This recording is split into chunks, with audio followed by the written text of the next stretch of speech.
Futbollisti i talentuar nga Maqedonia e Veriut, Ditmir Hoxha, zyrtarisht është prezantuar si futbollist i ri i klubit anglisë të Premier Ligës Leeds United.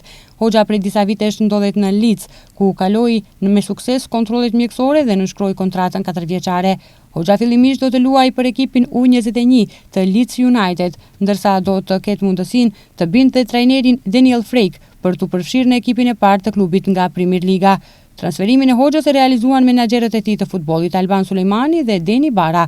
Hoxha te Leeds vjen direkt nga Rabotnički, ku luajti sezonin e kaluar. Ai është gjithashtu pjesë përfaqësuese së Maqedonisë së Veriut për futbollist deri në moshën 19 vjeçare.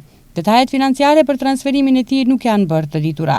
Jo shumë kohë më parë për Leeds luajti dhe reprezentuesi i Maqedonisë së Veriut Ezjan Aliovski. Kontrata është në kozgjatje prej 4 vitesh me bonuse për çdo paraqitje të tij me ekipin e parë të klubit. Nga ky transferim, përfitime financiare do të ketë dhe Rabotnički për vitin që sulmuesi i ri e kaloi në këtë klub.